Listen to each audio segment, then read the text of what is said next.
আলাইকুম দর্শক, আপনাদের সবাইকে স্বাগত জানাচ্ছি আরো একটি নতুন ভিডিওতে। আজকে বেসিক্যালি আমরা কথা বলবো হচ্ছে ঢাকা থেকে রাঙ্গামাটিতে আমরা কিভাবে গিয়েছিলাম এবং রাঙ্গামাটিতে কোন কোন বিষয়গুলো আমরা দেখেছি, কোন কোন সৌন্দর্যগুলো আমরা দেখেছিলাম এবং কোন কোন স্পটগুলো আমরা ঘুরে ঘুরে দেখেছিলাম, সব বিষয়গুলোকে এখানে তুলে ধরার চেষ্টা করবো এই ভিডিওতে। এবং তার আগে আপনাদের কাছে ছোট্ট একটা রিকোয়েস্ট, যারা অলরেডি চ্যানেলটা সাবস্ক্রাইব করেছেন তাদেরকে অসংখ্য ধন্যবাদ। আর যারা এখনো এই চ্যানেলটা সাবস্ক্রাইব করেনি অবশ্যই চ্যানেলটা সাবস্ক্রাইব করে সঙ্গে থাকবেন। তো কথা না বাড়িয়ে চলুন শুরু করা যাক।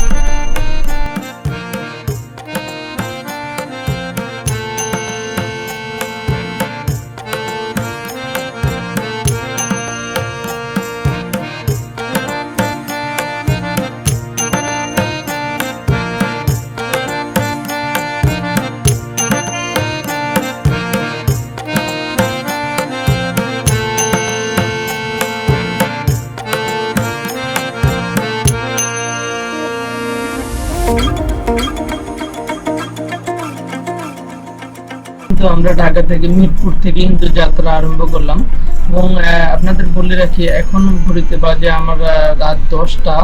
এবং আমরা যেহেতু রাঙ্গামাটি যাব সেক্ষেত্রে কিন্তু আমরা রাত 8টায় গিয়ে সেখান থেকে পান্থপথ থেকে কিন্তু আমরা গাড়ি ধরতে পারবো না। তো আমরা অলরেডি 1.5 ঘন্টা লেটে আসার কারণে কিন্তু আমরা রাঙ্গামাটির গাড়ি ধরতে পারিনি, সব গাড়ি চলে গিয়েছে। তো রাত 11টা 11:30টার মতো বাজে। এই সময়ে আবার আমরা কিভাবে যাওয়া যায় সেই বিষয়টা চিন্তা করলাম এবং চিন্তা করার পরে আমরা কিন্তু বিকল্প রাস্তা মানে বাস খুঁজলাম যে বিকল্প বাসে কিভাবে রাঙ্গামাটিতে যাওয়া যায়। তো আমরা চিন্তা করলাম যে আমরা যদি প্রথমে ভেঙে ভেঙে যাই তাহলে কিন্তু রাঙ্গামাটি যেতে পারবো। এই জন্য আমরা ঢাকা থেকে চট্টগ্রামের গাড়িতে উঠলাম এবং চট্টগ্রামে হচ্ছে আমরা সৌদি মার্সিডিজ বেঞ্জের একটা গাড়ি পেয়েছি এবং সেটাতে তাড়াতাড়ি উঠে পড়লাম। উঠে পড়ার পরে আমাদের অনেক ভালো লাগছিল যে আমরা রাঙ্গামাটির উদ্দেশ্যে রওনা দিতে পারলাম।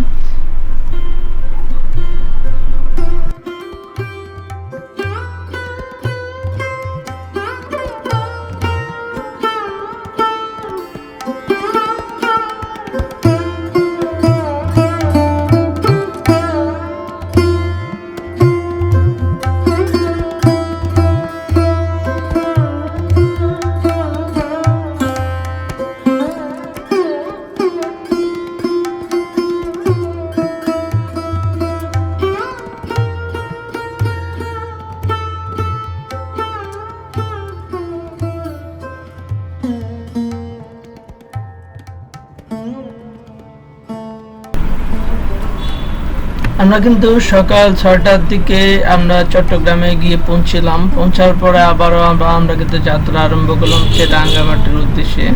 তো রাঙ্গামাটির উদ্দেশ্যে আপনাকে বলে রাখি যে আপনি চট্টগ্রাম থেকে যদি ভেঙে ভেঙে রাঙ্গামাটির উদ্দেশ্যে যান বা রাঙ্গামাটিতে যান সেক্ষেত্রে কিন্তু আপনার পাহাড়িকা বা বাস সার্ভিস আছে যে চট্টগ্রাম অক্সিজেন মোড় থেকে কিন্তু আপনি যেতে পারবেন রাঙ্গামাটিতে।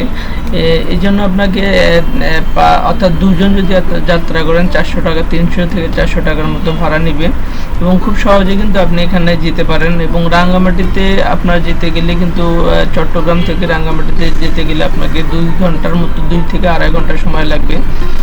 পাহাড়ি রাস্তা, এঁকে বেঁকে রাস্তা চলছিল চারপাশে এবং খুবই একটা অন্যরকম অনুভূতি লাগছিল যে পাহাড়ি রাস্তা সমতল না, এটা সম্পূর্ণ ডিফারেন্স, একটা অন্যরকম অনুভূতি ফিল করছিলাম।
সকাল 8:30 আমরা কিন্তু সেই কাঙ্ক্ষিত রাঙ্গামাটিতে এসে পৌঁছানোর পরে আমরা চেষ্টা করলাম যে তাড়াতাড়ি যত দ্রুত সম্ভব আমরা আমাদের রুম নেওয়ার চেষ্টা করলাম।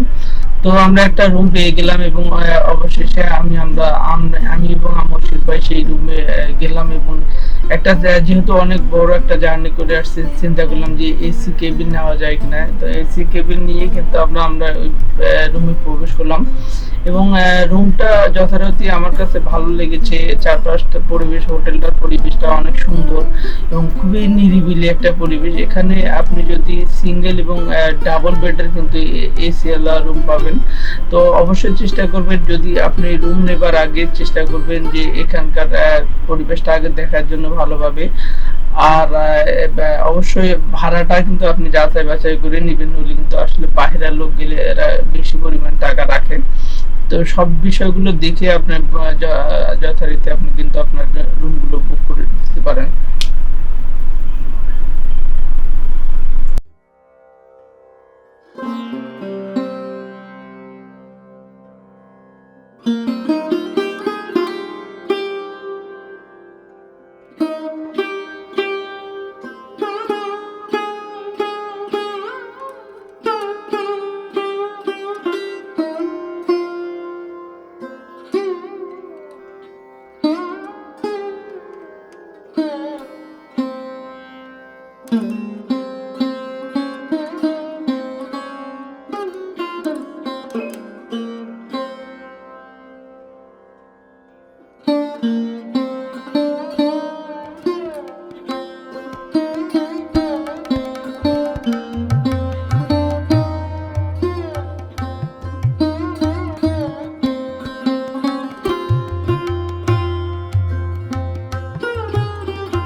প্রায় 10 থেকে 12 ঘন্টা জার্নি করার পরে আমরা চেষ্টা করলাম কিছুক্ষণ ঘুমানোর জন্য। তো 1-2 ঘন্টা রেস্ট নেবার পরে কিন্তু আমরা আমাদের নাস্তা সেরে আবার কিন্তু আমরা রওনা দিলাম হচ্ছে কাছাকাছি যে স্পটটা আছে সেই স্পটটাতে। মূলত আমরা প্রথমে গিয়েছিলাম, সেটা হচ্ছে রাঙ্গামাটি ঝুলন্ত ব্রিজ।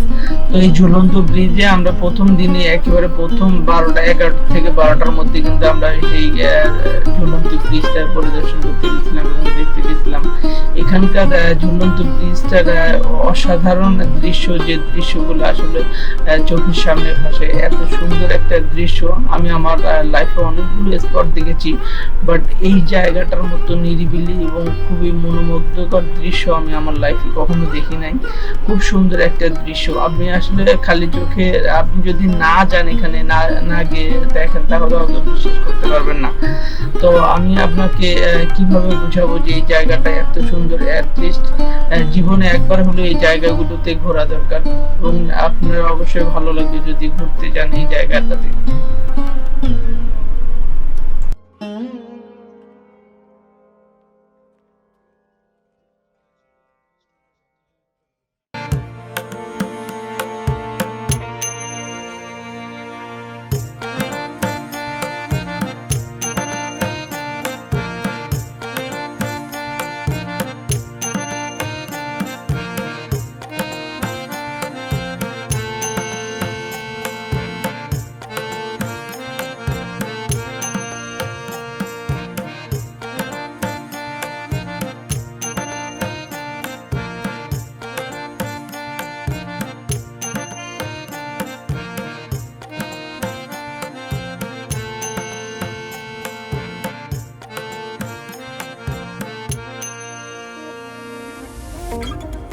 বলে রাখা ভালো যে আসলে আমরা যেহেতু ঈদের আগে গিয়েছিলাম, সেক্ষেত্রে কিন্তু এখানে কিন্তু এতটা আপনারা দেখতে পাচ্ছেন যে চারপাশে পরিবেশটা কিন্তু একেবারে ফাঁকা, অর্থাৎ লোকজন এই মুহূর্তে খুবই নাই বললেই চলে। কারণ ঈদের সময় এবং বিভিন্ন ধরনের অকেশন গুলোতে কিন্তু এই জায়গাটায় এত পরিমাণ কিন্তু মানে দর্শক হয় যে আপনি আসলে জায়গা পাবেন না। এবং একজনের সাথে আমরা কথা বলছিলাম যে এখানকার বিশেষ করে পহেলা বৈশাখ, ঈদ এবং অন্যান্য যে ধর্মীয় উৎসবগুলো, সেগুলোতে কিন্তু এখানে প্রচুর পরিমাণ কিন্তু দর্শক হয় এই জায়গাটাতে দেখতে আসে, ঝুলন্ত ব্রিজটাতে। এবং শুধু সিলেট বা মানে শুধু চট্টগ্রাম বা আশেপাশের এলাকার লোকে না, এখানকে কিন্তু বিভিন্ন অর্থাৎ বিভিন্ন শহর থেকে, বাংলাদেশের যত শহর আছে, যে মনে করেন যে অনেক দূরের দূরের লোক কিন্তু এই জায়গাটাতে দেখতে আসে। আমরা এই মুহূর্তে আছি রাঙ্গামাটি ঝুলন্ত ব্রিজে। তো এই জায়গাটা খুবই সুন্দর এবং দর্শনীয় একটা জায়গা। যারা আসলে রাঙ্গামাটি ঝুলন্ত ব্রিজ এখনো দেখেননি, তারা অবশ্যই আসবেন। এবং জায়গাটা খুবই সুন্দর, খুবই চমৎকার একটা পরিবেশ। এখানে আসলে দেখার মতো অনেক কিছু আছে। তো আপনারা অনেকে যেখানে আসতে যাচ্ছেন, যারা রাঙ্গামাটিতে আসতে চান, তারা অবশ্যই সময় থাকলে এই রাঙ্গামাটি ঝুলন্ত ব্রিজটাতে আসবেন। এবং এটা খুবই সুন্দর একটা প্লেস।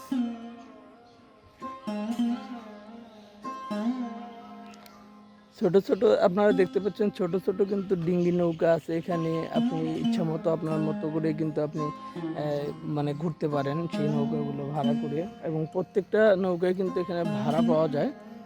তো আপনারা অবশ্যই যখন আসবেন তখন ফ্যামিলি সহ আসলে আরও মজা হবে। এবং যদি আপনারা আসেন তখন গ্রুপ করে আসলে আরও বেশ মজা পাবেন ইনশাল্লাহ।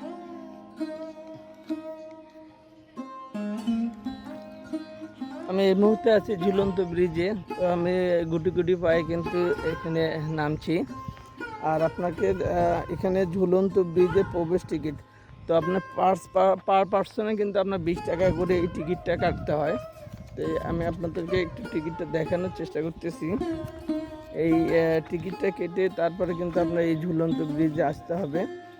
এবং আপনারা দেখতে পাচ্ছেন এটা একটু সরু এবং অনেকটা খাড়া। তো খুব সাবধানে কিন্তু আপনারা আসতে হবে এই জায়গাটাতে। যদি আমি একটু আউটসাইডগুলো দেখাই তাহলে আরও ভালো লাগবে যে এখানকার কি পরিবেশটা এত সুন্দর। আমি এই মুহূর্তে একেবারে ঝুলন্ত ব্রিজের মানে পা দিচ্ছি। তো এখানে দেখুন বড় বড় লোহার কিন্তু টানা ব্রিজ।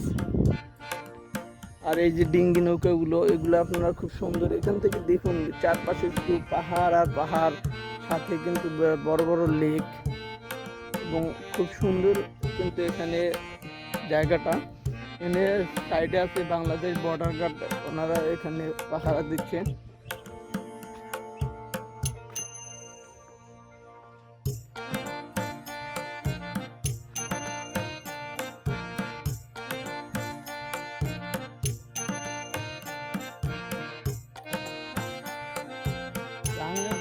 বাংলাদেশ যে এত সুন্দর, আসলে আগে কখনো আমি ভাবি নাই যে রাঙ্গামাটি যে এত সুন্দর একটা জায়গা।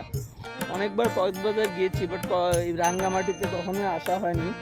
রাঙ্গামাটি দেখা দর্শনীয় স্থান, মানে খুবই সুন্দর একটা, বাংলাদেশের পর্যটক আকর্ষণ করার জন্য এই জায়গাটা খুব ভালো একটা স্পট।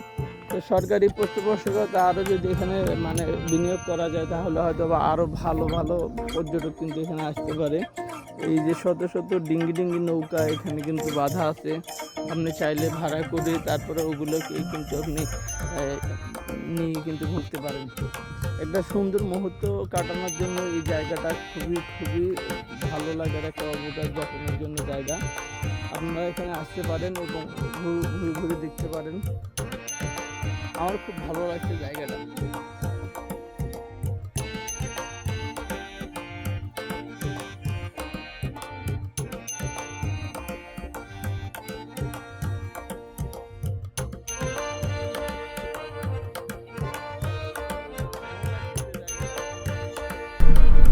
এবং ঝুলন্ত ব্রিজে ওঠার পরে কিন্তু মশিউর ভাই কিন্তু ছবি ওঠানো নিয়ে ব্যস্ত ছিল।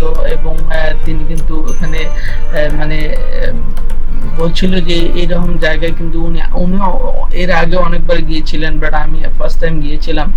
তো ওনার অন্যরকম একটা অভিজ্ঞতা তার আগে থেকে ছিল, বাট আমার ছিল না। সো আমার বেসিক্যালি আমি খুবই এক্সাইটেড ছিলাম যে এই জায়গাটাতে প্রথমবার আসতে পেরে আমি খুবই মানে ভালো লাগছিল। খুবই ভালো লাগছে যে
ঝুলন্ত ব্রিজ পার হয়ে আপনি কিন্তু ওই পাশে গেলে দেখতে পারবেন ওখানে তার উপরে কিন্তু খুব মানে সুন্দর কিন্তু গোছানো কিছু দোকানপাট আছে। এই দোকানগুলোতে বিভিন্ন ধরনের কিন্তু বার্মিজ প্রোডাক্ট পাওয়া যায়।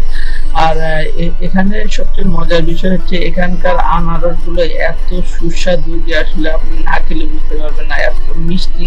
এবং আমরা প্রায় 2টা থেকে 3টের মতো আনারস খেয়েছিলাম, খুবই ভালো লাগছিল এখানকার আনারস গুলো।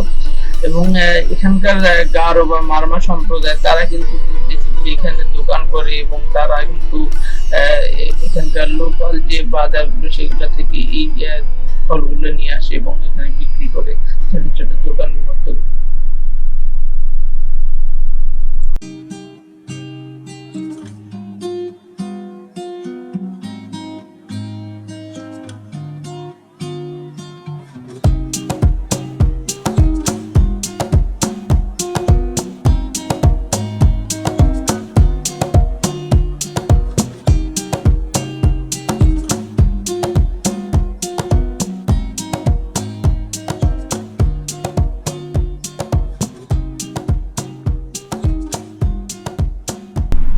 যখন সিঁড়ি দিয়ে উপরে উঠছিলাম তখন মনে হচ্ছিল যে এই জায়গাটা একেবারে আমার কাছে যে মহেশখালীর যেমন একটা মন্দির ছিল সেখানে যেমন উঠতে সিঁড়ি বেয়ে উঠতে হয়, ঠিক সেভাবে কিন্তু এই জায়গাটাতে সিঁড়ি বেয়ে উপরে উঠতে হয়, অর্থাৎ পাহাড়ের উপরে উঠতে হয়।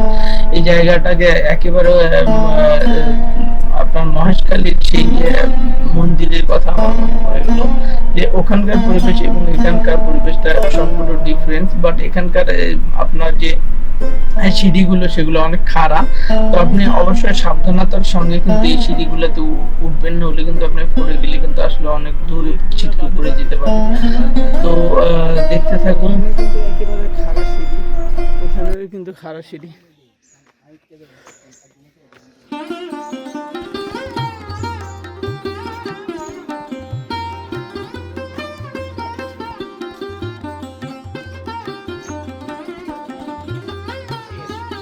দেখি পাহাড়ি না,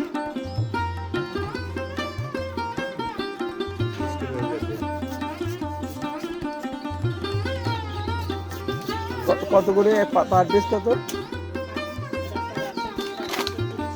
10, 20, 30, 50। যেহেতু রাঙ্গামাটিতে অনেকগুলো দর্শনীয় স্থান রয়েছে, তো এই ভিডিওটাতে আসলে অনেক বেশি পরিমাণ ভিডিও হয়ে যাচ্ছে, সে কারণে আমি ভিডিওটাকে 2টি পার্টে ভাগ করেছি। তো প্রথম পার্টে আমি অলরেডি এই বিষয়গুলো আপনাদের দেখানোর চেষ্টা করেছি এবং আগামী 2য় পর্বে আবারও আপনাদের সামনে তুলে ধরার চেষ্টা করব। 2য় পার্ট নিয়ে আসছি এবং সেই পার্টটাও দেখার আমন্ত্রণ রইল। তো ততক্ষণ পর্যন্ত আজকের মতো এখানেই, আবার দেখা হচ্ছে 2য় পার্টে। তো কথা